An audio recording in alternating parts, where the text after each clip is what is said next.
strange substance found by a southwest Arkansas man be part of a government test? Well, that's the question at the heart of a phenomenon called chemtrails, now getting widespread attention. Well, they say the government is dumping chemicals on us to control or manipulate the weather. And they say the unusual-looking jet trails in the sky are actually chemical-laden chemtrails. People say the government is up there in airplanes spraying all kinds of chemicals to change or manipulate the weather, leaving what you see there, and they call that a chemtrail. So when I look up there and I think are contrails, you're telling me are chemtrails? Yes, that a contrail would be dissipated by now. And it's interesting, Dale and Christina, this is of interest not just in this country, but European countries and frankly all over the world. A lot of folks interested in it. Well, Dave, you mentioned that climatologists and others who study the atmosphere believe that they'd be able to surely spot any kind of signs of an ominous plot. Our journey started in San Diego, California, where thousands of scientists, engineers, policymakers, and journalists gathered for the American Association for the Advancement of Science Conference. One of the topics was the artificial manipulation of the Earth's climate, also called geoengineering. During the meeting, scientists spoke about the plausibility of implementing geoengineering campaigns throughout the world under the guise of preventing global warming. One widely accepted theory was to block the sun by spraying something into the atmosphere. When they were asked about existing aerosol programs, they stated clearly that no such programs have ever been implemented. But strangely, these proposals sounded exactly like what people around the world are claiming is already happening. When I found out that the American Association for the Advancement of Science was going to be held down here and the main body of topics would be on geoengineering, I had to come. I had to be in on this. I had to hear what these top climate change scientists had to say. And that's the other question about chemtrails and whether geoengineering is being deployed right now without our knowledge. I don't have any personal insight into that, other than to say that I've worked in government at pretty high levels in the White House and at state government. I'm personally skeptical of that, but obviously you never know what you don't know. Chemtrails. On the internet, they are cited as proof of the government creating clouds to combat global warming. They claim the American government, with the secret approval of the national government, is covertly using jet aircraft to spray population centres with aluminium, with barium and with strontium so as to reduce people's humidity and reduce the global population. I'm always a little bit suspicious because the government doesn't seem that capable to do something on such a large scale.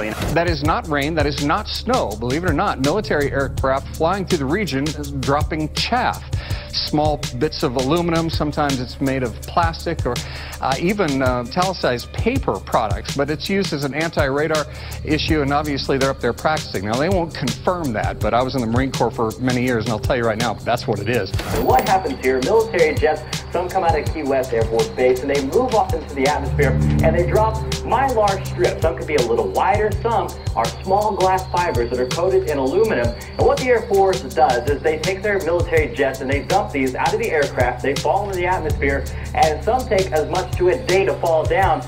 This is inevitably military or something going on. The government, the Air Force, you see this kind of a pattern like this, you can rest assured there's something going on. They're actually little bitty magnetic and little bitty strips of, whether it's aluminum. So it's a nuisance to you and I to determine what's real and what's not, but it looks like it is a life-saving operation there for the military. The apparent motive behind this conspiracy theory is one world government.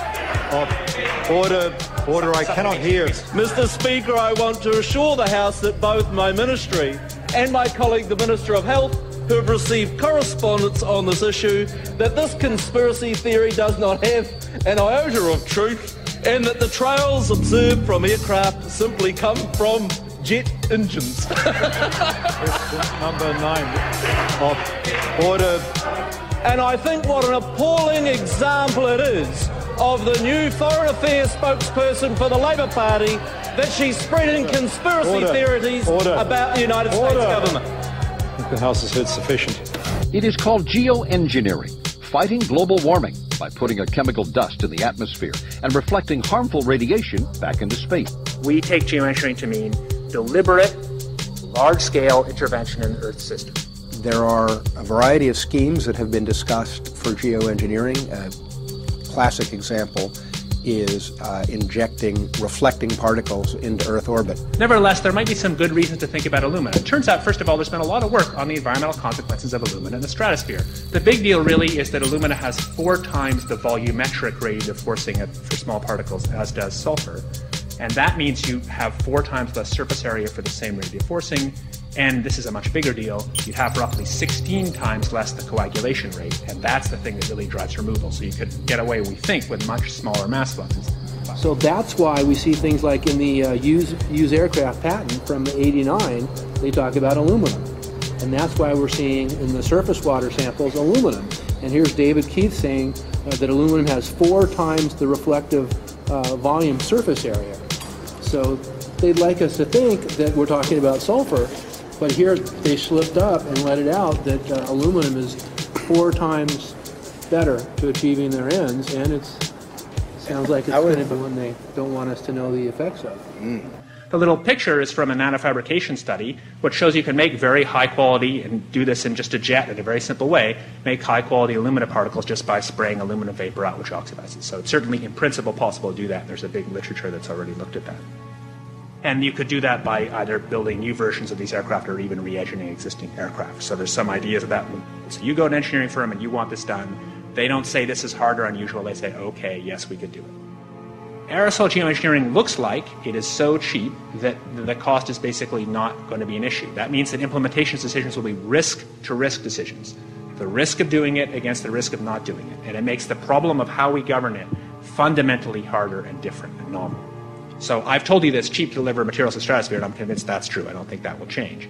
But I think the more we do research, the less easy this will look, the more complicated the environmental effects will look. And that's a good thing, because right now it looks too easy. So I think that if we do more research, we're likely to find out that it's harder and more complicated than we thought, and that the side effects are harder to manage. And that's a healthy outcome that will make it easier to do the management. Of course, the opposite reaction is possible. It's an empirical question, how people will actually react to knowledge about this. Another reaction is to say, if these crazy scientists are so concerned about putting CO2 in the atmosphere, they want to think about these things, then that might actually mean we should be more serious about the risks of CO2 in the atmosphere. And by the way, it's not really a moral hazard, it's more like free riding on our grandkids. And by the way, it's not really a moral hazard, it's more like free riding on our grandkids. Numerous air quality studies, including from CARB, California Air Quality Resource Board, have named submicron-sized particulates as being particularly harmful for human respiration. Through all the discussions today, I have not heard any mention of this fallout, and has this been studied, and also the effects of a highly reactive metal like aluminum on toxifying soils and waters? The question is, what would be the effects of these materials on human health if they came down into the stratosphere, in particular small particles and aluminum? So the collaborators of mine working on the aerosol scheme are actually folks from Carnegie Mellon who focused on human health impacts. And while we haven't published it, that was the very first thing we did, was do the order of magnitude calculation in level pencil and paper, but with an expert on human health impacts about whether there could be an issue. And for aluminum or other particles, there are a lot of toxicological things that need to get looked at seriously. But if you're just thinking about the sheer number of particles and the human health impact of small particles, the answer is, well, we haven't published it. That was the first thing we looked at with some of the leading experts who do epidemiological research on human health impacts, and it's not even close to being an issue. Clarify, so 10 megatons of aluminum dumped into the atmosphere would have no human health impact. So let me be more careful here. We're to separate out the toxicological. So the alumina, we've only begun to research and published nothing. Alumina, we've only begun to research and published nothing.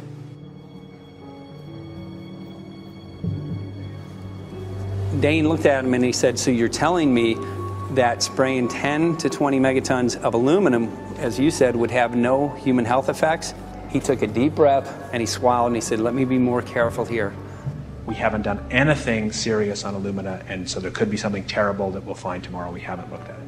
And that, for me, that was the whole main point of what is going to be coming out to the public. It's the damaging effects of aluminum that are being found around the world in massive amounts. Here's David Keith confronted on this very issue, and he looked, at that point like they just let the cat out of the bag. Mm-hmm. We haven't done anything serious on Illumina, and so there could be something terrible that we'll find tomorrow. We haven't looked at it.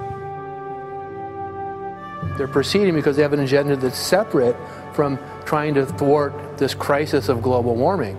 You know, there's obviously several other objectives, whether it's depopulation, control, weapons aspects, communications aspects, all kinds of things, you know, wild cards that we know nothing about. We don't really know, and I'm not going to attempt to speculate on exactly what the agendas are, but we can see clearly the agendas are not benefiting mankind. You know, it's benefiting the agenda of the elite. And so I think the question is, how do you draw the line between some activity that is allowed and doesn't need global governance and activities that do require global governance? Dr. John Holdren has agreed to serve as Assistant to the President for Science and Technology and Director of the White House Office of Science and Technology Policy. I look forward to his wise counsel in the years ahead. My personal opinion is that we have to keep geoengineering on the table. We have to look at it very carefully because we might get desperate enough to want to use it. So what would we do if in year 2040 or 2060 there's a severe climate crisis, say widespread famines or Greenland sliding suddenly into the ocean? That the only plausible way in which we could start the Earth cooling this century is to directly intervene in the climate system, say by putting particles in the stratosphere. We do stuff in the stratosphere all the time, of course, and so it's not as though the stratosphere is absolutely pristine. But you don't want to have people going off and doing things that involve large radiative forcings or go on for extended periods, or for that matter provide lots of reactive surfaces that could result in significant ozone destruction.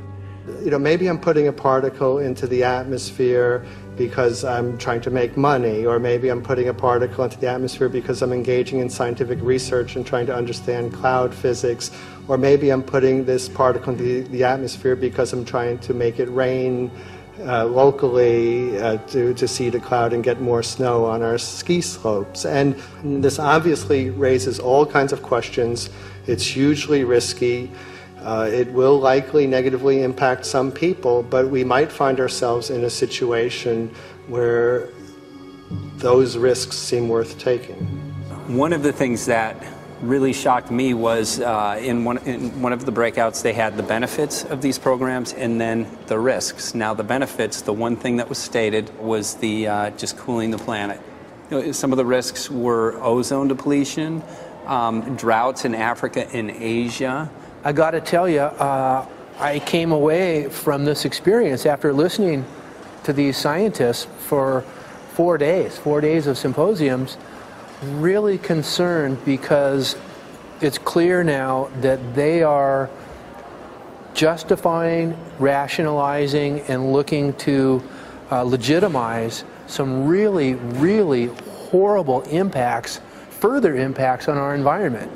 And they're basically formulating the sales strategy and the implementation and oversight strategy and the funding strategy. After San Diego, I was shocked by the programs that had been proposed. I decided to write about it. That night when I finished, I sent the article to an online publication with my email address attached. When I woke up the next morning, my inbox was flooded with responses from around the world. Why? Because I had just broken the story on aluminum in geoengineering models, which I had no clue at the time that very few people knew about. Now this metal, aluminum, is being found in massive quantities way above normal levels all over in rain, in soil, and in snow. After that, the calls started pouring in from people who were desperate for someone to investigate. That was the fuel that started the film. Before we started filming, we had the opportunity to sit down with one of our favorite authors and documentarians, G. Edward Griffin, to find out what he knew about the subject. I'd like to talk for a minute about an issue that's getting more and more attention. That's the issue which scientifically is called stratospheric aerosol geoengineering, also called the chemtrail issue. I'm very aware of the chemtrail versus contrail controversy. As far as I'm concerned, it's an open and shut case. I have been watching the development of jet travel from its very beginning. I used to live near the Los Angeles airport. Remember when The first jets came in and landed. Man, they made a big noise. We never heard a noise like that before. And we used to go down and sit at the end of the runway and watch these jets come in and take off because it was a novel experience. I've been watching jets all my life, and I know about jet contrails. I've watched them. They're vaporized moisture, ice crystals, and they get out there in the atmosphere, and then they effervesce and evaporate and then disappear, and you can see them. The plane moves along, and the little white trail follows right behind it, and usually about 10 or 20 lengths of the plane or thereabouts, and then it's gone. And you can still see them that way, by the way, once in a while. So there goes a contrail. These other things we're talking about are not at all the same phenomena at all. These planes go by, and they billow out this white smoke, and it covers the sky from horizon to horizon. It doesn't dissipate at all. And they crisscross each other. And you see this thing cover the sky and turn it milky, and then people start having trouble breathing, and then you hear stories about the aluminum and barium deposits that they're picking up and the residue. And you put it all together, and I don't see how anybody who's got their eyes open and their mind open can come to any other conclusion but that somebody is spending a lot of money and effort to spray the planet. The question is, why? I have my own theories, but I hope that there will be some good investigative reporters go out there and get us the answer. I know that whenever it's finally discovered, and it will be, the people who are doing it will undoubtedly say, oh, well, we did it for you folks. It's for the greater good of the greater number. It's for the society. It's probably to prevent global warming. Or maybe it's to inoculate people against some kind of a dreaded biological attack. We can't go around shooting everybody in the arm, but we can spray them and save their lives. You see how good we are? We're doing it for the benefit of society. I know they're going to, whatever it is, they're going to say it was for your good or mine. Think if we had the ability to steer hurricanes, and the hurricane was going to slam into New Orleans.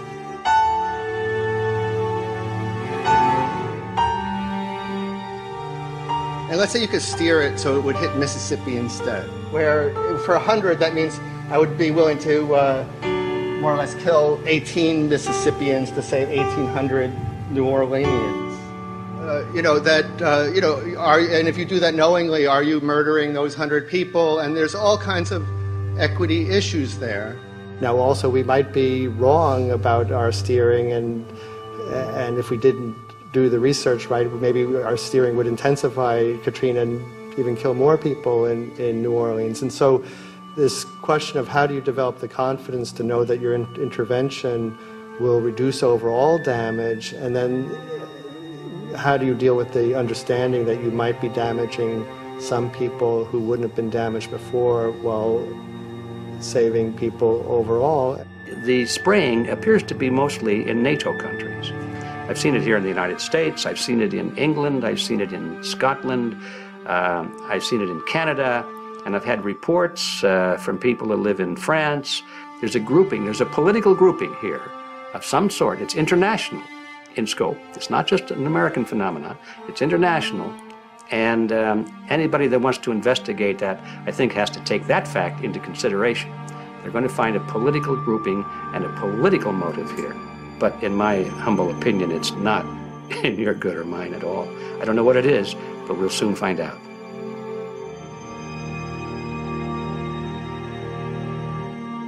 I'm sure that if you follow the old advice, which is follow the money, you'll come to the answer sooner or later.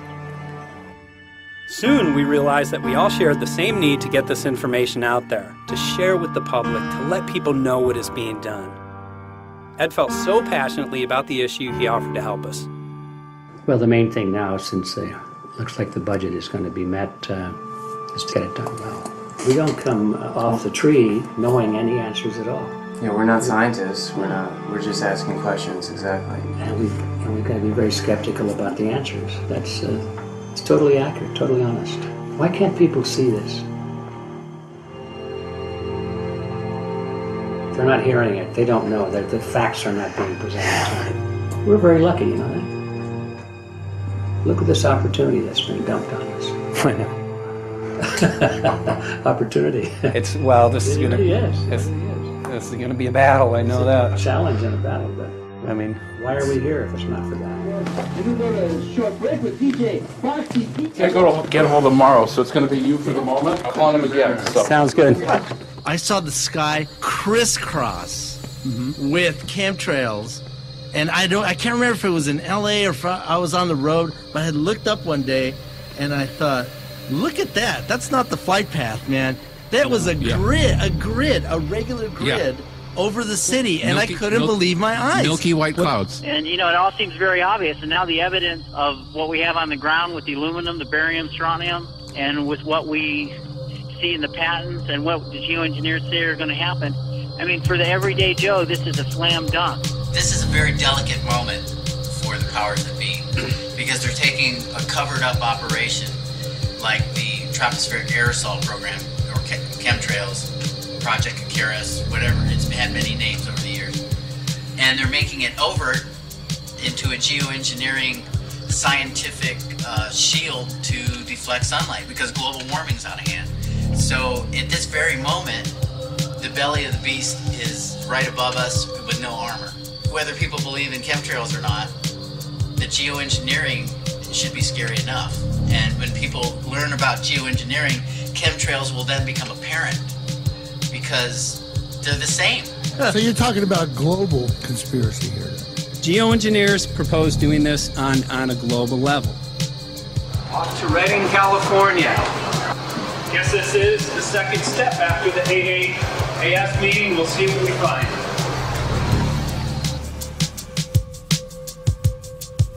Right here in Northern California at Dana Wigginton's house. He owns over 2,000 acres overlooking Lake Shasta. He told me about some of the challenges that they're having up here. Let's go and talk to Dane. We'll see, you know, what's going on his property. We'll see what he's going through and also what action he's taking based on the test results that he has.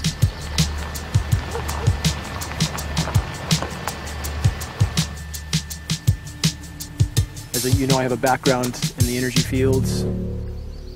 I worked on the first solar plants in the continental U.S. in the early 80s. My home was on the cover of the world's largest renewable energy magazine, so this is my background. My goal has been to alert the public there is a mountain of toxic material falling on us, period. Before about 5 years ago, our skies were typically blue, and now you see it's covered with lines and haze, and virtually nothing you see on the horizon, nothing you see in the sky above us is a natural cloud. I mean, it is virtually all the remnants of these aircraft lines that you see fanning out, spreading into clouds, artificial clouds, but the sky is a very dirty look to it. There's not the white cloud blue sky that we had only a few years ago, but it looks like there's some sort of massive industrial activity or forest fires burning over there, and we see that typically every night. You see even down to ground level, the clarity drops off significantly, and we don't see that except for the days when we have these long, lingering trails that spread and cover the whole sky, and on certain days you can see these trails actually dropping vertically like a veil. We assume the particulates are descending, and we have the tests to prove that we are being inundated with levels of aluminum and particulates that are literally tens of thousands of times what would already be considered high. So we're not talking about exposure to a slight percentage higher of these toxic materials. We're talking about quantities, for example, off the side of Mount Shasta. If you can pan back, that's a landmark in Northern California, considered to be a pristine water source. Aluminum or snow sample off the side of Mount Shasta tested 61,000 parts per billion. This is just ordinary snow water, and people are drinking this stuff when they're hiking on the mountain. And remember, government action is required at 1,000. This is 61 times over the government limit, and our hikers are drinking this poisonous water on Mount Shasta Mountain itself. Barium, 83. Strontium, 383. So this summer, the people climbing are drinking poison. Basically. I certainly wouldn't want to drink 61,000 micrograms per liter of aluminum. And again, we've already seen in 5 years soil pHs in this area that have escalated 10 to 12 times, and we can prove that conclusively. Well, this is not speculation. We can prove conclusively that these metals have been in the rain. We have duplicate samples.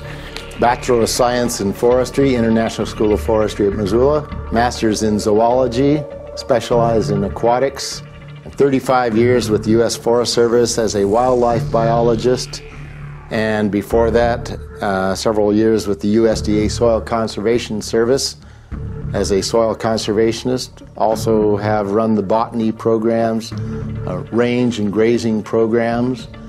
And I continue that today. Right now I do a lot of master gardener consultation work. When I started this garden back in about 2005 or so, the pH here was 5.5, 5.6. This is the old soil survey of the county. You can look at the page right here. This is my soil right here. It's a Dietz 125, 126 here at my house. And here, the soil reaction pH should be between 4.5 and 6.0. And over there in the pure mud, it's even a little darker. It's 6.8 right there. And what can this do to plant life and ecosystems? Well, you haul one of these things out and you start looking at the little things that are crawling around the soil. A lot of times they aren't there anymore. The little soil arthropods that you can barely see on a microscope, you can actually see movement with this. Little tiny macroscopic, look like little moving pieces of dust. Those start to go away. They're not gone entirely, but they start to go away. This is black oak acorns. You know, this is pieces of cedar wood. You know, come on, folks. This should be very acid, and I'm getting 10 times higher than expected. There's something really wrong here.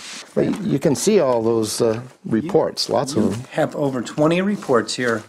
Well, at least 20. I'd say it'd be closer to 30. All revealing dangerous amounts of aluminum and barium. You know, the science is there that something funny is happening, and the naysayers say, well, so what? Isn't neutral good? Well, no, neutral's not good. Neutral is not good. If your soil is supposed to be 5.6, it should stay 5.6 if you want the forest to be healthy. And if you want to grow a good garden, you have to keep your pH around 6.0, 6.5. I think that we just need to wake up and just look at what's happening, because we can't just ignore it, because it's going to get worse and worse if we just keep ignoring it and pushing it away like, oh, that's nothing. There was mason jars, and they were brand new, sterilized, and that's what we catch the rain in. And then there was a HEPA filter that we tested the air with. Okay, so you caught rain and then you basically filtered air. What did you find? Aluminum and barium. Here's another test that's revealing 375,000 parts per million aluminum, barium at 3,090, and strontium at 345. Yeah, that's from a lined pond. With EPDM fish-safe pond liner. There is no chemicals, manufacturing materials at all in that pond liner that's available to the aquatic life. It's designed for that purpose. The well that feeds this pond has been tested and retested. ND, no detectable aluminum, 0. The only other place this pond can receive water is rainfall. We are located on a filtered, forested hilltop, miles and miles and miles away from any industry, highway, and so forth. After several heavy spray days, there was a film that we received formed on the surface of the water, and we tested that crust, and it was aluminum and barium. That after a year and a half's accumulation had 375,000 parts per billion of aluminum in it. It's literally toxic. We can say conclusively that what we see in the sky matches expressly what's outlined in numerous patents, and the materials on the ground match those patents. This material was not there 5 years ago. It is a recent phenomena in the quantities it's in. It has escalated in some cases 50,000% in 5 years in the case of aluminum. From our original baseline reading of 7 parts per billion, which was already high, it has escalated up to 50,000% in 5 years. And we've seen profound changes in that time. Dr. Leonard Time, PhD in chemistry, I cross-checked with him.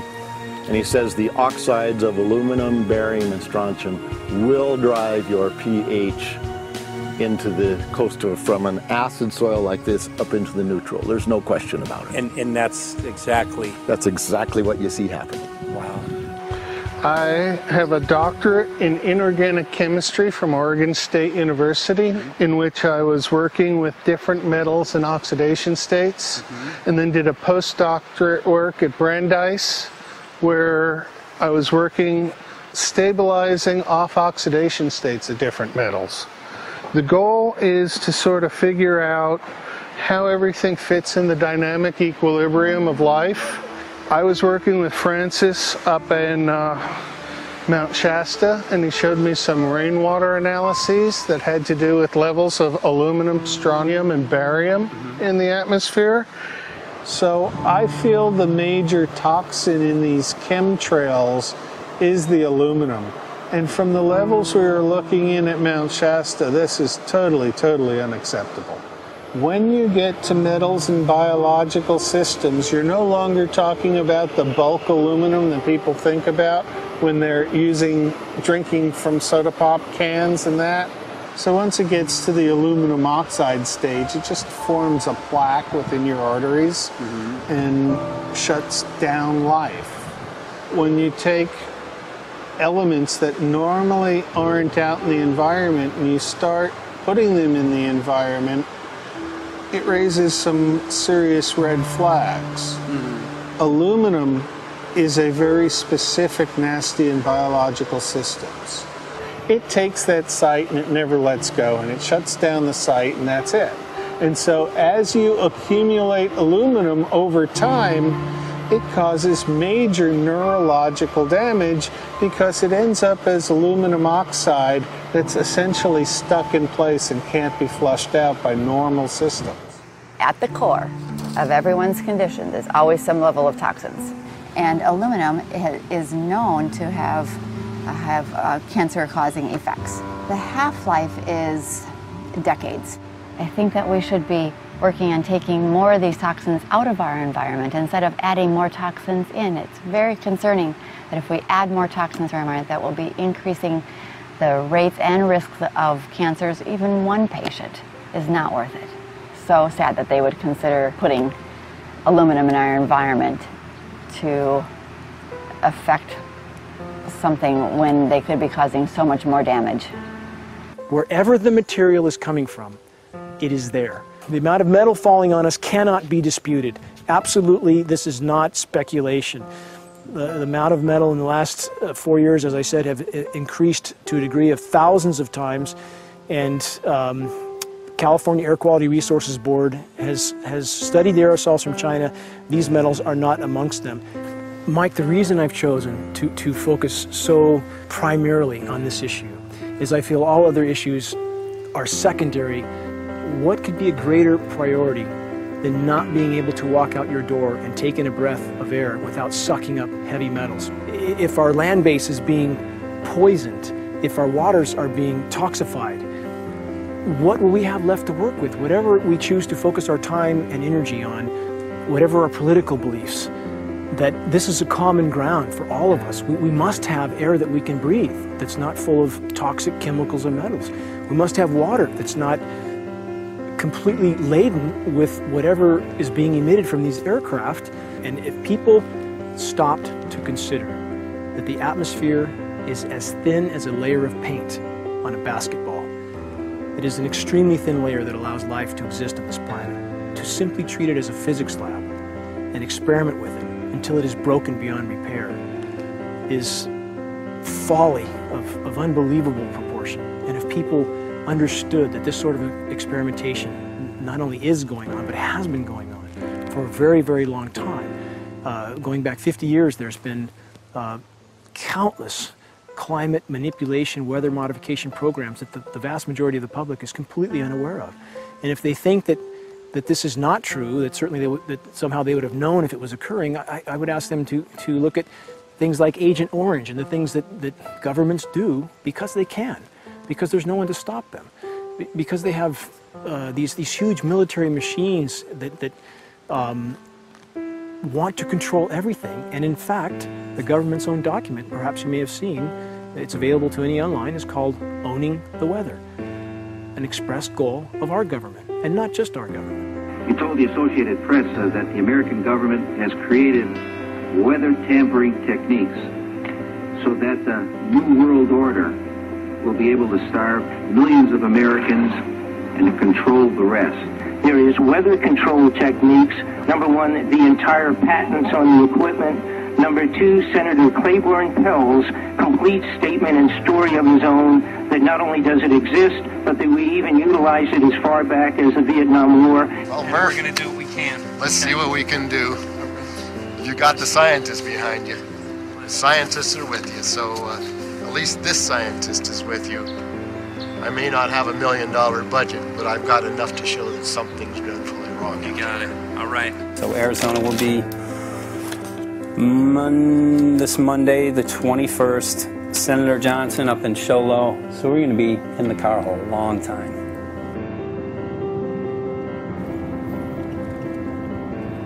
Well, it is such a pleasure. This is such a nice place back here, I'm telling you, Michael. But you know what? We love it. It's so private and it's so quiet and peaceful. And please come in. My name is Karen Johnson. I served in the Arizona State Legislature for 12 years. I was in the House for 8 of those years and in the Senate for 4 of those years. When you see a plane fly overhead, there's a trail that leaves the end of that plane, and it goes from one horizon all the way to the other as the plane flies across, and it begins to filter out and cover more and more of the sky in kind of ripples. It widens out and fills the whole sky. I mean, how could anybody think that that was the case? And then to live and to be underneath that and know that whatever is in that is falling down upon you and upon your animals and upon the earth. And I mean, it's frightening to me. And if people don't start really waking up and facing the fact that we've got people that are doing terrible things to us, and we had better wake up and fight back now. I mean, I'm the mom of 11 kids. I've got 35 grandkids. I mean, I've got a stake in this. I care about what is going to be left for my children. I care about it, and I'm extremely worried about what is going to be left to them.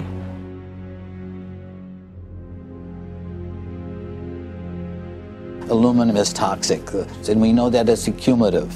And we know that we're getting more. So we're absorbing it in the air, we're drinking it in our water, so we are accumulating more. So the thought of more aluminum being dispersed in our environment in the way that you mentioned is very frightening to us and very disturbing to us.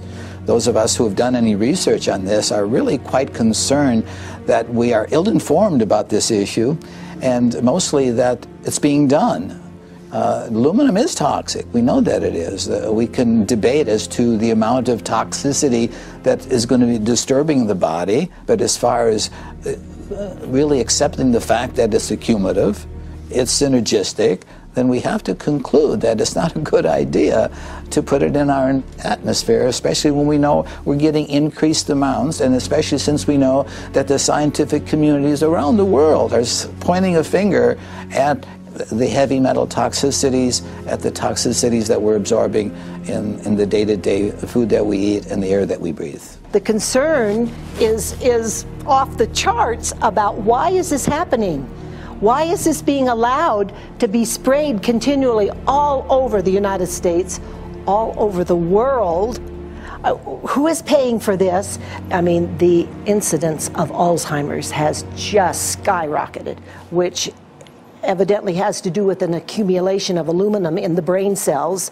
I mean, I think almost every family has been touched by a member as they get older having Alzheimer's.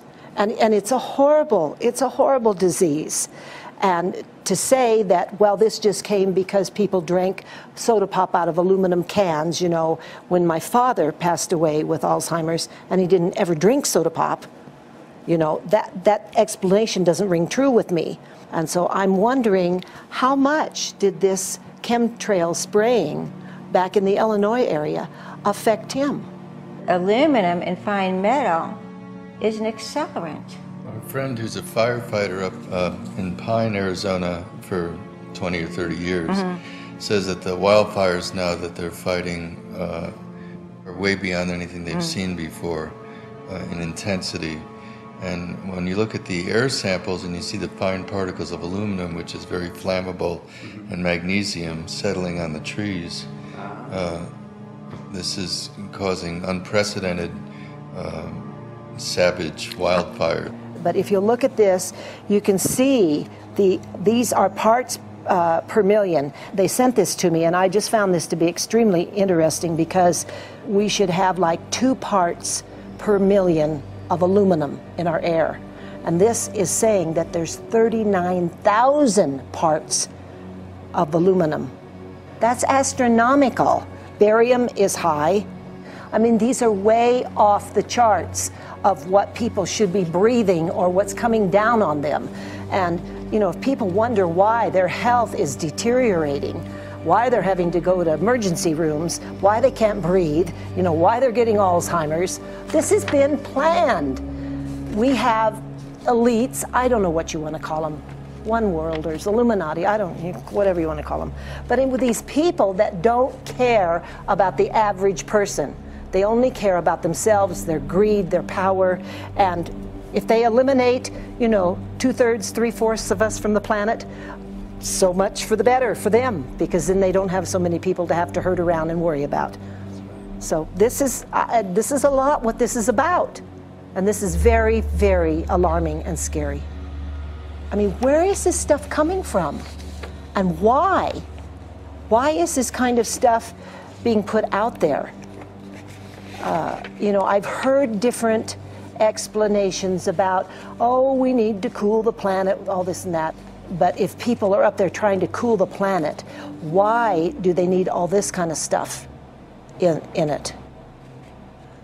The explanations just never have really rang very true. And as I'm setting up the equipment, she looked at me, she said, all these trees here are dying. And I said, what? She says, all these trees in here are dying. So I thought, well, I'm going to test for aluminum, because that's one of the key things in the programs that we're talking about, and titanium. And I took some of this bark sample and tested it, and it came back positive with aluminum and titanium. Then I started traveling around California, noticing the same thing. In Lake Tahoe, there was a lot of the same type of bark, all through Sacramento area and Davis. Just about everywhere I went, I was noticing this silver white bark. What I think is happening is these chemicals are getting down and destroying the roots. And then as they come up, they're going out into the bark.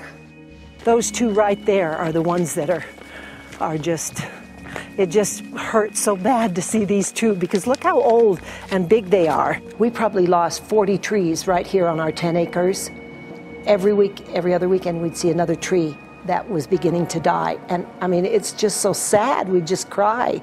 And to think that that might have something to do with it, along with their other explanations, would really, really frost me. Every time you lose a tree, you know, it's not good, it's just sad. And there's another one over here in this little group of trees here. Don't you feel better when you stand up and fight than if you crawl down in a little hole and go to sleep? You know, I mean, my gosh, people, your families are out there, children are out there, your grandchildren. I mean, you've got to do something to help.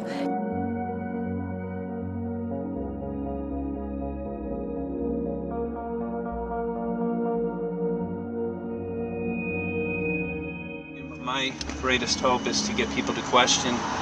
And hey, if they don't wake up while we're there, I'm hoping to plant some seeds. We're going to the most beautiful place on the planet, Hawaii, to see what's going on, collect some data.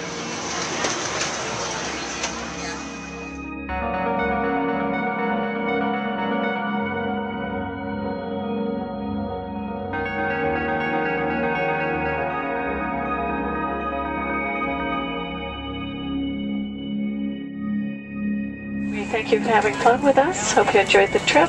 Have a great vacation and welcome home if you're lucky enough to live here. Thank you.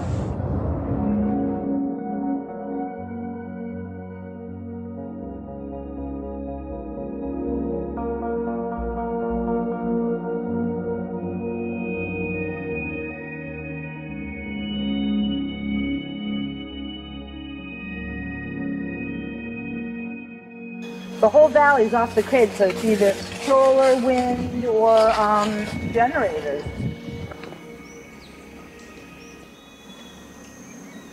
Look at this, man. Yeah, the mind can't even conceive of a dream of this. Right. Yeah, right. Even coming here, and one would never think, you know, in paradise that it's getting destroyed.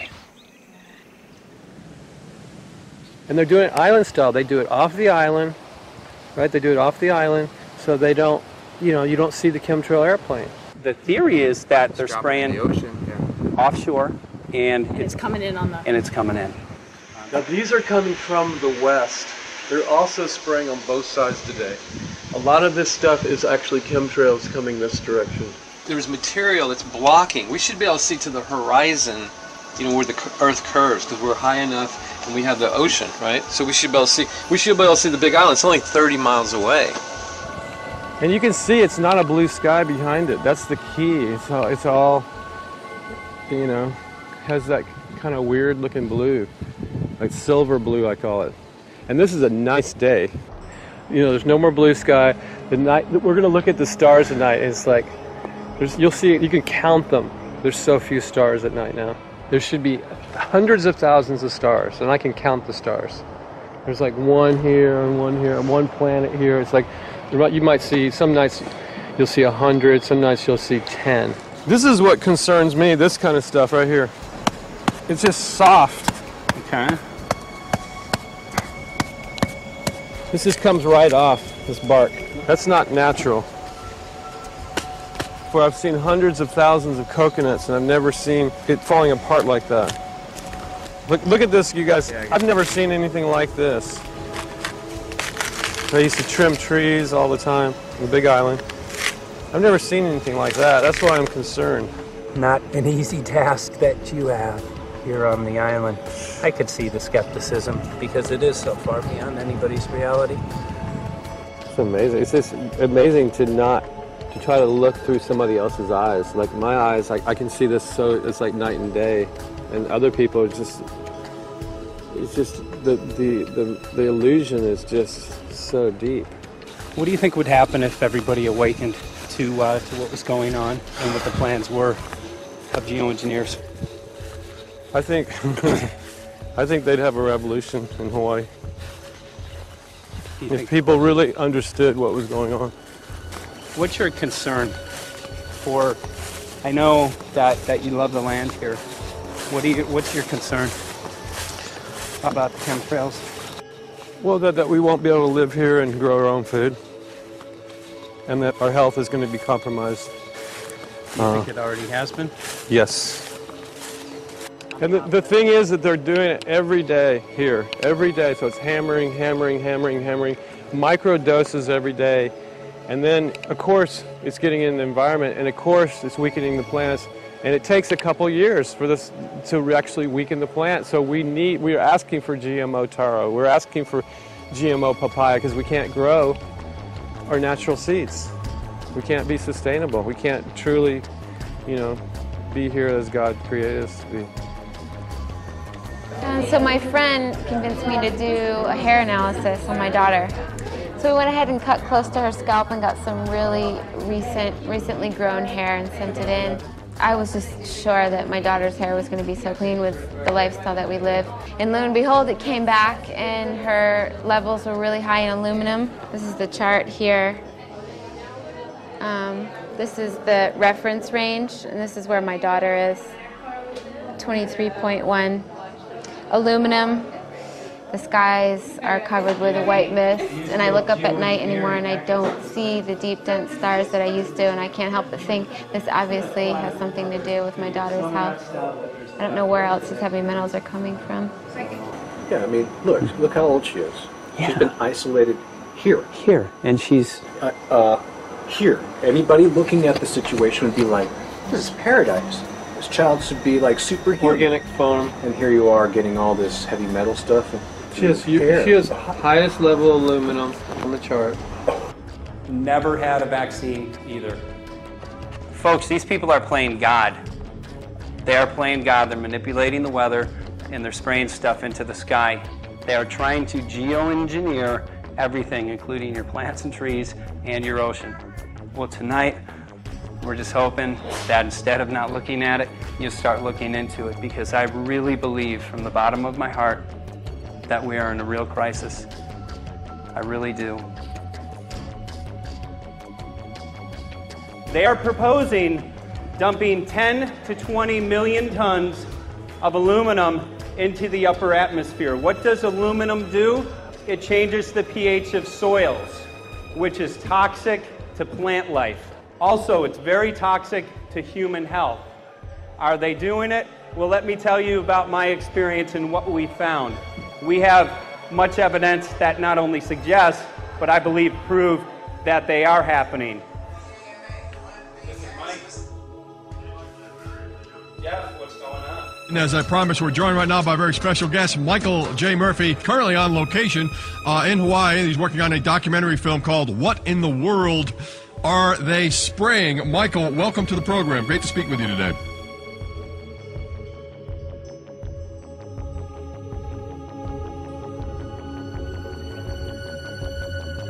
I had a friend who recently, he's always looking at things from a different perspective. He's a bit of a conspiracy theorist, you know, and he says that whenever the president comes to LA, there's no spraying that week. Could you have a better place for an interview? I mean, look. Well, this is being done over our farms and over our things. So basically, they want to eliminate our ability to eat organic food, have clean water. So in some ways, it sounds to me like, and you know, again, it's just a projection, but it sounds to me like this is control. How do we control the masses? Yeah. How can aluminum be good for you in any? And what was the second chemical you mentioned? It's barium. Barium aluminum. Obviously, those are toxic to everything. To human health. To human health, to farms, to animals, to everything. 61,000 parts per billion. And there should be a government alert at 1,000? At 1,000, people are drinking this. People that climb the mountain, they're drinking that snow. It's poison. Oh my God, that's so disgusting. So that's 60,000 times above regulation. Exactly. 60,000 times above regulation. And I've talked to friends and they're like, well, that's just ice. That's just condensation. And I'm like, you can talk to a second grader. Ice doesn't float in the sky and spread out that way, you know? You're not an expert, but you're a concerned citizen who said, wait a second. Who's actually doing the research. Yeah, you're doing the research, and that's what we need to do as Americans and say, you know what, I want to know what's going on. I want to know what the FDA is doing to my food. I want to know what the government's doing with my air, my water, and the soil. And, you know, it's just great what you're doing. And I just, my kudos to you for bringing light to this subject. Put all of the theories aside, just what geoengineers are proposing and what's being found is scary enough. So we can just address that. And I encourage more people to just step up and ask questions and do what he's doing. So thank you, Michael, very, very much. Aerosol spraying aluminum affects everywhere, and we have a beautiful tropical climate which I believe might be in jeopardy. So we wanted to not only come and bring the message of what people were finding around the world, but encourage people to test for the aluminum, strontium, barium. Essentially, I think it was an effective trip. I saw a lot of people here in Hawaii, in Maui, awake and not only curious, but willing to look into this deeper, and that's my only hope. This is one of the boldest moves, I think, from Ed Griffin yet. This is the taboo topic that nobody's supposed to talk about, and that is aerosol spraying. Now, we've got tons of documented proof of errant aerosol spraying. It just blows my mind that the whole essence of humanity has always been to look up into the sky and ask why. Though there are no limitations, there is endless space, an endless universe. Now, in the 21st century, we're not allowed to do that. Anyone who looks up and sees the giant grids and the X's in the sky that weren't part of our existence until just a decade or two ago is somehow called a kook. And the people that are the best and biggest proponents for the revolution and for liberty, they don't want you to talk about it because you could discredit them. It seems to be an industry that's being built up to milk the taxpayers by undergoing some kind of a giant global spraying program to make all kinds of money on the project. And they don't seem to care really what effect it has. They're not trying to experiment to see if humans can survive it or anything like that. They just want to get this stuff up. And then we discover, as we're going further down the line, that there are companies generating genetically modified organisms, seeds, modified seed crops they're being engineered to resist the aluminum in the soil. And a lot of crops won't grow in that. And so now, after they've messed up the soil, all the farmers were going to have to go back and buy seeds that have been genetically engineered to resist the aluminum that have been put into the soil. And all of a sudden, mankind is completely dependent upon these companies like Monsanto and other giant agricultural firms. You can't even grow natural seeds anymore. And we're looking at that. It's a shocking thing. I hope we don't find that that's true. But all the arrows right now are pointing in that direction. We get into cost-benefit analysis here because there's also HARP could be involved in this. Geoengineering, as you guys mentioned, which is documented heavily in Dennis Kucinich's bill, that is the Space Preservation Act, which, by the way, I don't think got through Congress. And then Kay Bailout, as we call her here, Kay Bailey Hutchinson, also put together some legislation in order to qualify geoengineering, which, again, is supposed to save us all from global warming. But it is cost-benefit analysis because they can benefit on so many different levels. Ed, that's how they do everything, isn't it? That's right. And, there's an old adage, if you just follow the dollar, follow the buck, you get to the source of the problem. And it looks to me like there's a tremendously profitable industry being built up right now around this concept of geoengineering or weather modification or reducing global warming and all of these other things that can be sold fairly easily to an unsuspecting public. They all say, oh, well, that's good. We don't want global warming, And so they put up with this, and they don't question, they don't criticize. But behind the scenes, you see a whole industry being built up, which is, as I say, tremendously profitable. And the money for all of that is coming from the taxpayers. And it's a scam is basically what it is. We're just focusing on the one area that is real easy to prove. There's no speculation in the area that we're going into. They definitely are doing this geoengineering. They definitely are talking about it. They're working up formulas for it. They're putting together strategies for it. They've got funding for it. Everything is in place. We don't even have to go into those other areas to make the case.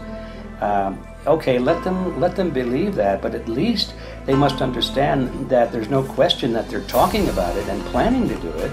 And so shouldn't they be equally alarmed about what they're going to do if it can be shown that barium and aluminum and some of these other toxic metals are very destructive to the planet and destructive to human health? Isn't that enough? How many issues do we need to crank into this? And so, if you're going to kill the planet and kill the population, do we need any other reason to be alarmed?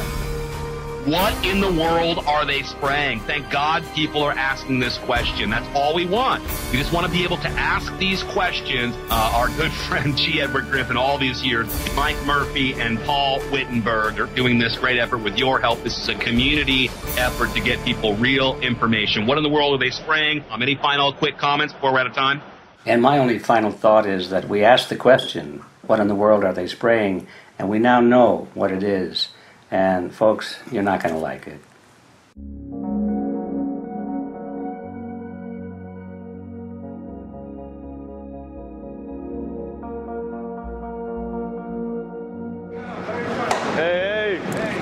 I'm Peter Vreke. I'm from Belgium. I'm 54 years old. I can't believe it myself.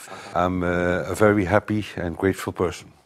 We are doing the job the police or the justice department or the environmental department should have been doing. And it's really essential that it's going to be a grassroots revolution. I think so. God is on our side because we are not fighting against, but for. Yes, we're fighting for. I was in the council for about 25 years and also a period as the mayor. So from that moment on, 10 years ago, everything started to change. I start to get a picture of what is really going on.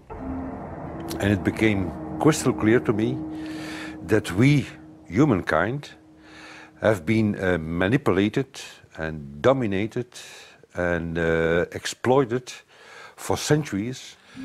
And this chemtrail phenomenon made me angry because I was so helpless.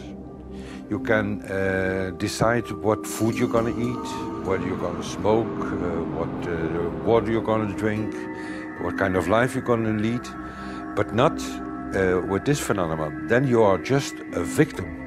It's only a game. And there have to be good guys, and there have to be bad guys.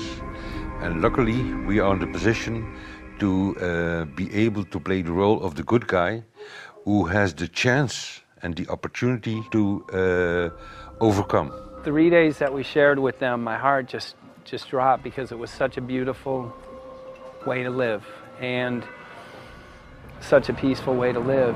I left thinking, what's this going to be like in 10 years? Is everything going to be killed off on the property? And if it is, how are they going to get their food source? Are they going to have to take a class, you know, and get certified by company XYZ? And what are the requirements for that? And that really is the end of freedom.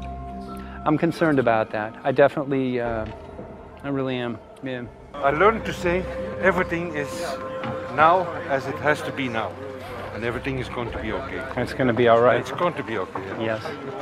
I have this deep feeling that in the end we will prevail because we have the right on our side. The cosmos is helping us.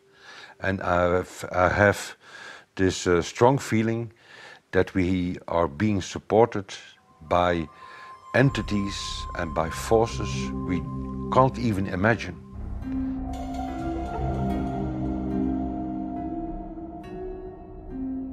Here for the first time we have this scientific proof that we are being spread. We are being spread, and it's incredible and it's hard to believe, but we are being spread. I think at this moment to stop is not an option. Once you know it and once you have a tool like this and an opportunity like this, that the issue of chemtrails or persistent jet contrails or whatever name you use for it, that this phenomenon is recognized as being real, publicly debated on. In the context of geoengineering, I think it's high noon to bring this to the public. This is what the sky is supposed to look like. These are old paintings. We forgot this, I'm afraid. In the years that I have been a medical research journalist, I have looked at many things, and I found the same three issues in whatever I'm looking at. And that is that we are being dumbed down, we are being made sicker, and we are being made infertile. Citizens gathered from around the world in Belgium for the first International Chemtrail Symposium. The event attracted leading professionals, politicians, and activists who discussed the health, environmental, and social implications of these programs. Today it's only going to be about facts, documents, figures, patents, licenses, everything that brings us to the truth. We have no other weapon against this vast complex than exposing and bringing their dark works in the light of the truth. We have the hope that by our efforts, more and more people will become aware of the fact that we are deceived by our leaders. So today, we, as a family, join forces with the people who publicly made known to the world that chemtrails are not a conspiracy theory, but a conspiracy fact. From the Technische Universiteit Delft in the Netherlands. Ladies and gentlemen, please welcome Koen Vermeeren.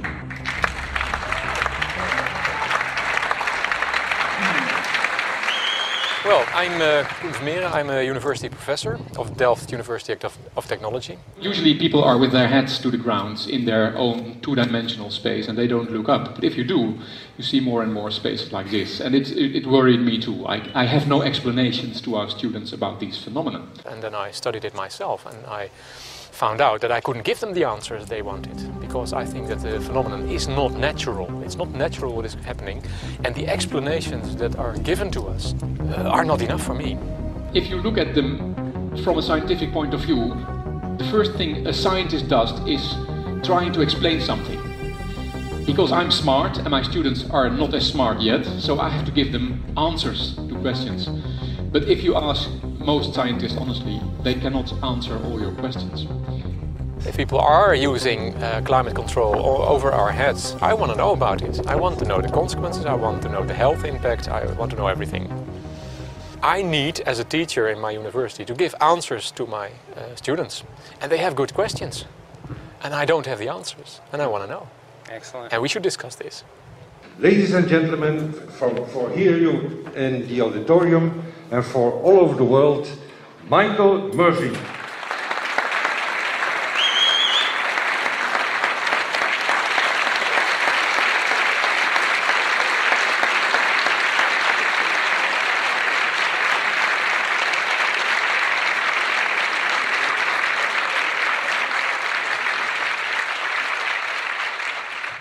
Well, thank you very much. It's definitely an honor to be here in Belgium.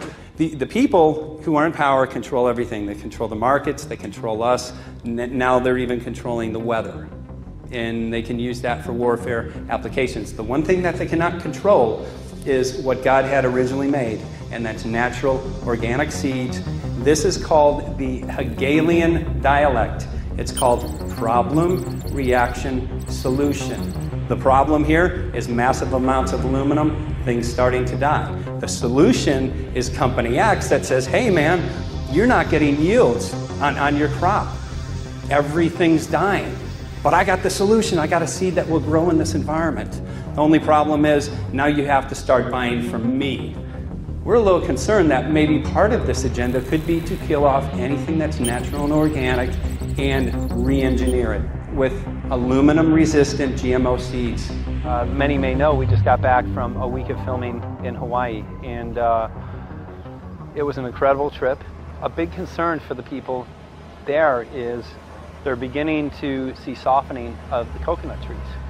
But their concern is that these programs may again be part of a broader agenda to destroy anything that's natural and organic, so that the corporate redesigned GMO foods might be the only thing, only source of food for people. I didn't anticipate so many people, young and old, who are interested in this phenomenon and are concerned about it.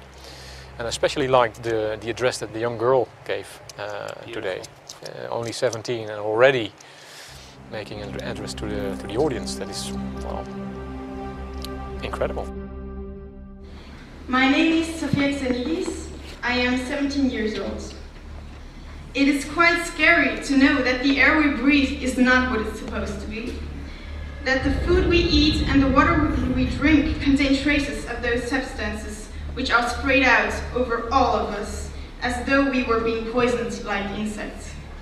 The feeling that this is causing me are feelings of deep anger and rage.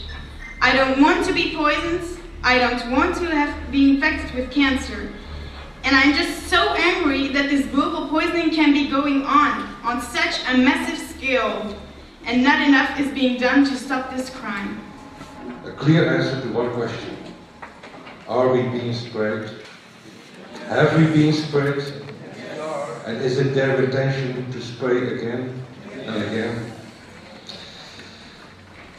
What are we going to do about it? How are we going to deal with it? How are we going to stop it? I know the answer. There is only one person who can stop it. And you know him. You are.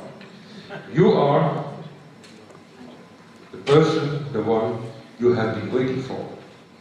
We are magnificent, beautiful, godlike, divine human beings.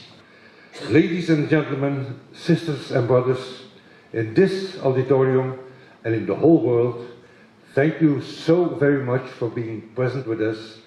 And for now, please enjoy this anthem.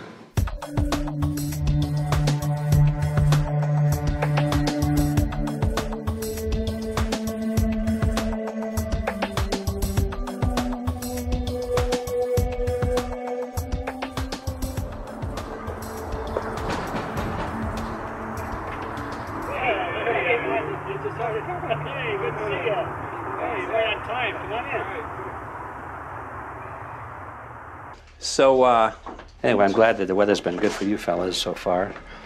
Just think if we were doing this in the wintertime, you might, if you're going to Washington, D.C., you might run into snow. Thank God we're not. That's right. You know, it's interesting because of the different weather modification programs. There's something like, I think, right around 32 in the continental U.S.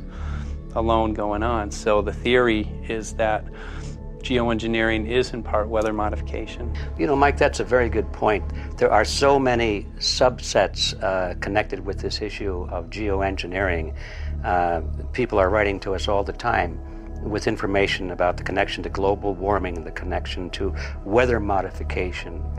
Some people think there's a connection with Morgellons disease. Others think it's kind of a means of transmitting electromagnetic impulses from the HAARP antenna system up in Alaska and Siberia. Boy, it gets your head spinning. And each area, I think, is worthy of investigation, but we have so little time. I think it's wise for us to stay focused on just the aerospraying and the toxic effect of these chemicals and the destruction of the planet and the damage to human health. What more do you need than that to convince people that we have to put a stop to it? So to stay focused, I think, is our mission on this one.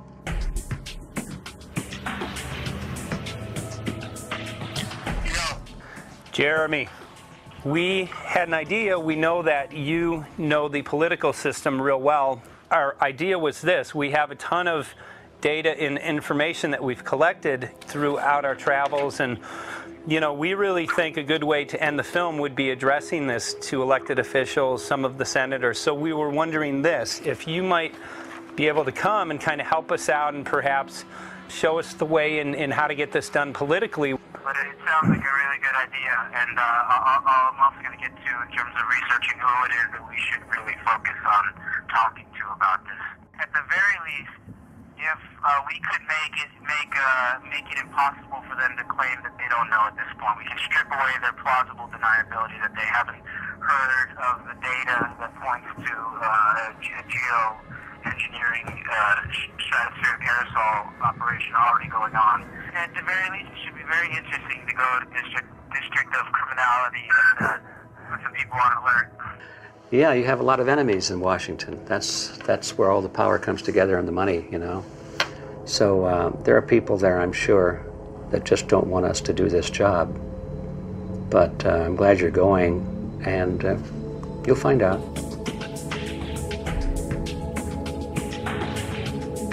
We took the data to Washington, D.C. There we presented our elected officials with the following letter. According to the 5th article of the Bill of Rights amending the Constitution for the United States of America, no person shall be deprived of life, liberty, or property without due process of law. But the daily spraying is depriving all persons living within the United States of life, health, liberty, and integrity of our common and private property without due process of law. As a representative of the people of the United States of America, we insist that you do everything in your power to protect us and immediately put a stop to geoengineering spraying at once. There exists no justification, legal or otherwise, to poison the planet and its inhabitants. Now suppose that space aliens arrived on, maybe they're going to land at the UN headquarters down the road here, or maybe they'll pick a smarter spot. But suppose they arrive and they give you a box, and the box has 2 knobs. One knob is the knob for controlling global temperature, maybe another knob is a knob for controlling CO2 concentrations. You might imagine that we would fight wars over that box, because we have no way to agree about where to set the knobs. No global governance, And different people will have different places they want it set. Solar engineering is like chemotherapy. No one wants it. But we all want the ability to do chemo and to understand its risks, should we find ourselves with dangerous cancer. How long does it last up there? The lifetimes are years. What, years? A couple years. And then it what, precipitates out, or Yeah, that's correct. no toxic side effects that we know of? The thing we always wonder about is the unknown unknown. Yeah. So if you're thinking about, say, the acidification, it's clear that's not a problem. There's several studies that showed that. Right. But of course the concern here is with so little research, there may be some unknown that comes out of left field that bites us. My name's Mike Murphy. I'm a filmmaker in from Los Angeles. We're covering an issue called geoengineering. Okay, thanks guys. Senator, quick question about the issue of geoengineering. I'm afraid I don't know what you're talking about. And wondering if you were supportive of geoengineers' proposals of spraying 10 to 20 million tons of aluminum into the atmosphere. I should really get a briefing paper on it before I give an opinion. Oh, not a problem. Are you aware of the issue? Not completely. At all? Because, okay. Do you have a letter from constituents, and people have concerns? Yeah, We're making a documentary about the I don't know. You guys have credentials to be here? Yes, yes, we do. We pass through security as well. Endowed by our Creator. I think so. Please don't touch. Please don't touch my property. You're lying. No, why? What did we lie? What did we lie about, sir? No, we're not. What are we lying about? Lying about what? That's a little unusual, huh? I haven't heard that. No. You're not aware of it? And it appears that these programs have already been deployed. You know, I haven't looked at that proposal, and so, why don't you let me review it? I can do that. Are you aware of? Actually, I'm going to go. Yeah. Let me go ahead and get that. I will take a look at this, and I will act accordingly. General, I'm sorry. This program, this openly covert program of the aerosol spraying, stratospheric aerosol spraying, geoengineering, using tons of aluminum, spraying it up in the sky. I have no idea what you're talking about. Okay. Commonly called chemtrail survey. When you were the head of NEMA, did you see the aerosol trails? Mike Murphy, filmmaker in Los Angeles. Hi, sir. And we're covering an issue called geoengineering, and wanted to know if you're supportive of geoengineers' proposals.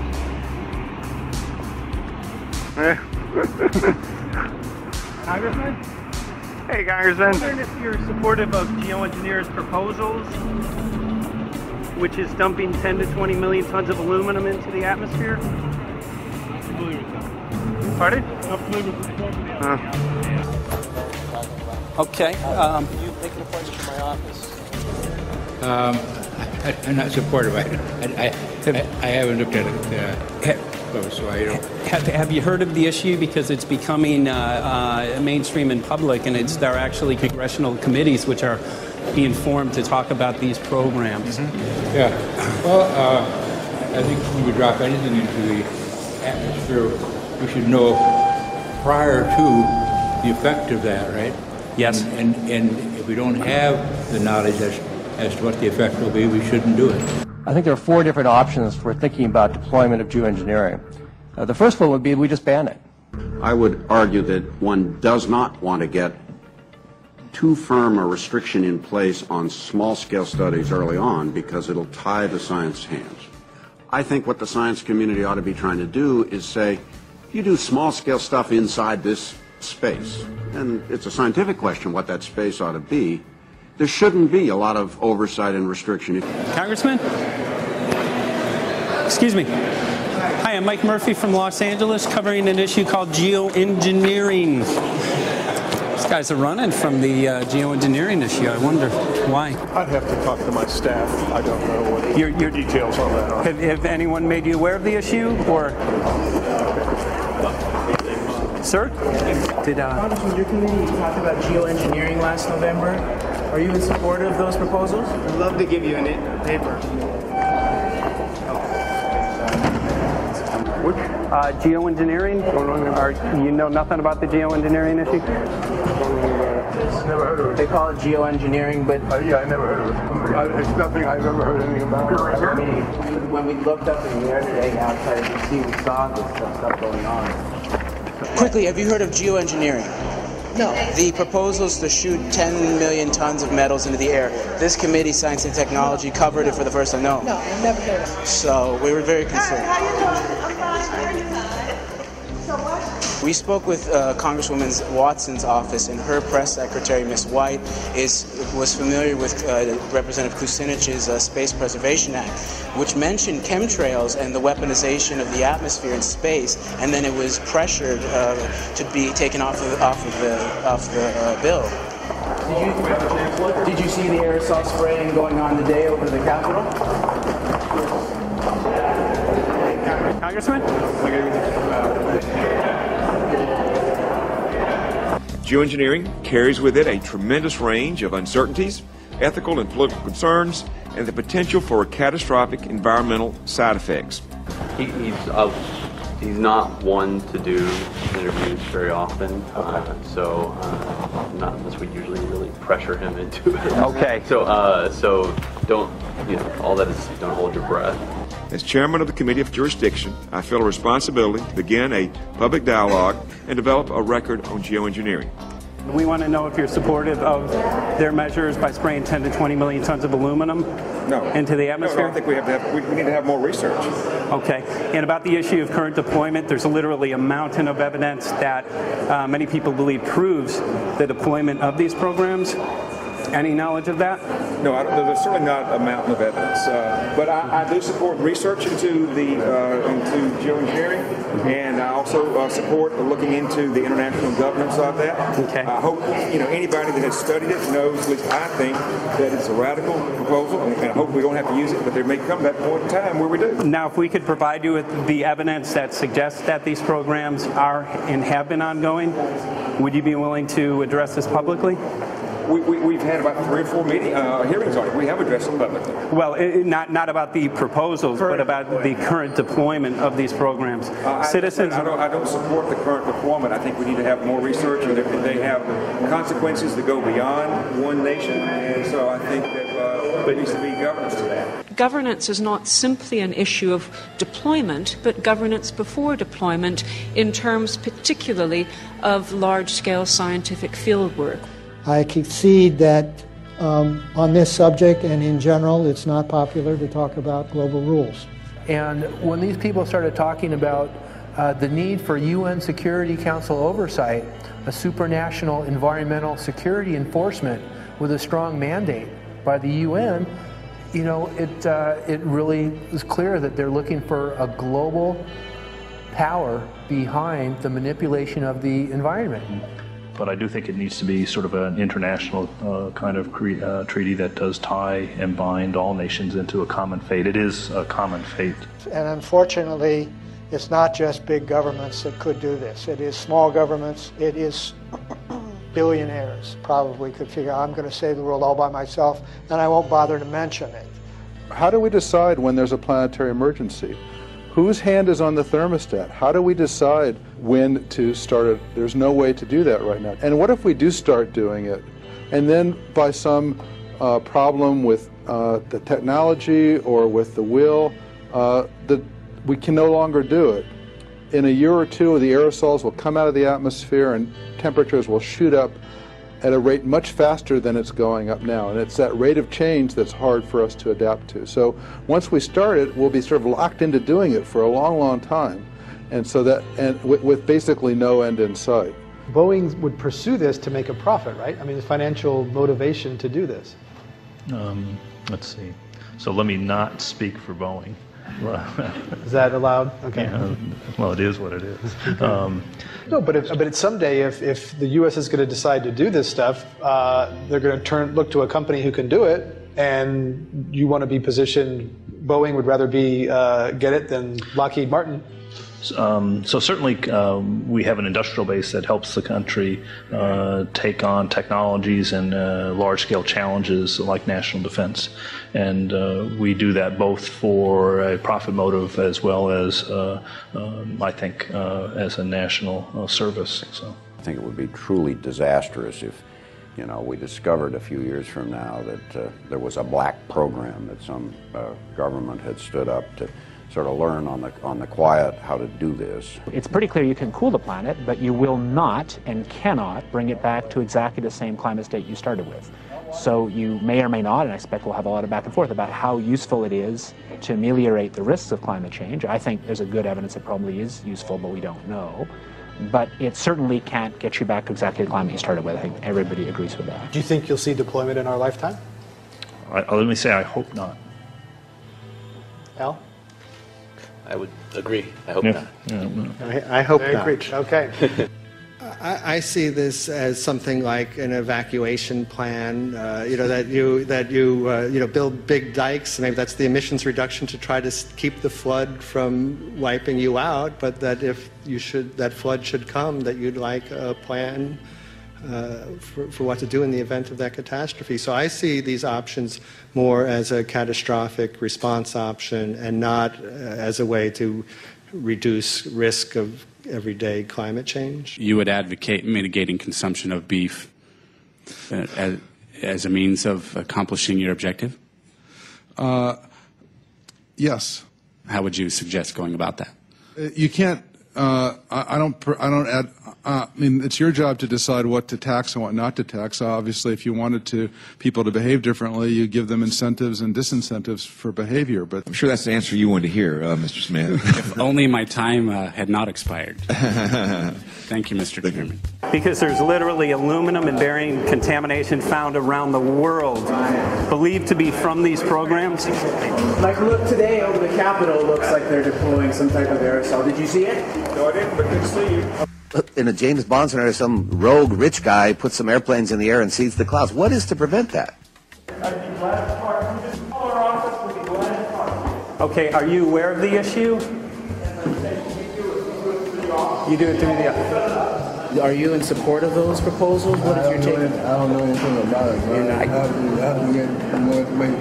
I've got a chair here. Okay, we'll give you a letter on that. Yeah, this is a letter from constituents. Okay, great. Thank you. Excellent. And many people believe that these programs have already been deployed because mass contamination has been found. Geoengineering programs, stratospheric. Got it. Yeah. You just brought it up. Spraying from airplanes. Okay. So what is happening, people from around the world are finding contamination. Let me take care of this and I'll talk to you when I come back. I'll be back. He's here. Thank you very much. We see that even though we might make the average temperature of the planet about right, the rainfall patterns change some from today. And some places become warmer and some places become cooler. So there are going to be winners and losers in this geoengineering activity if we were to do it. But nevertheless, as David has said, there are reasons why we might consider doing it. Many people are deeply concerned about it because of the toxicity of aluminum, and it has been addressed to Congress in various committees. Would you take a look at a letter from some of your constituents addressing the concerns? Excuse me if I go. Okay. Can I give you a letter from constituents? Are you aware of their proposals of dumping? Gotcha. Thanks. Well, I'm not familiar with it, so I don't know what they're doing. Okay. Well, geoengineers are proposing just that, dumping aluminum and barium into the atmosphere. Why would they do that? Aluminum's a precious metal we can use. Well, the stated goal is to actually cool the planet. However, there's a... Sounds strange. Right, exactly. So they're proposing dumping these metals into the air to block the sun, essentially. We're here to just find out what members of Congress are I hope aware. we'd have a strong hearing on that before we decide to do I would hope so. And there's plenty of evidence that not only suggests that these programs have been deployed, because we're finding contamination of aluminum and barium on the rain, snow, and soil. Okay, thank you. Thank you. LA County has seen a 200% increase of Alzheimer's over the last decade. Tons of ground and water samples showing high levels of aluminum all around our state. Why don't you give me all the information you have? I have some very good people I will assign it to. And if you get it to Mr. Lavelle, we will He's get got it my to card the and right... send me an email and Yeah. we'll Sounds okay. great. We'll be in touch. We are Okay. investigating this, and there's literally a mountain of evidence that suggests that these Okay, programs are move that mountain over to us. You Let got us it. take a look at it. And look up, Thank keep looking you. up into the sky, and you'll see some of it. Oh, okay. You will. You can All see right. the aerosols being sprayed out of airplanes quite a bit. Okay. So thank you. Yeah, the future of humanity is definitely dependent on it. So we're counting on people like yourself to take some proactive steps. So thank you very much, guys. You're very welcome. Appreciate Thank it. you. Thank you. Right.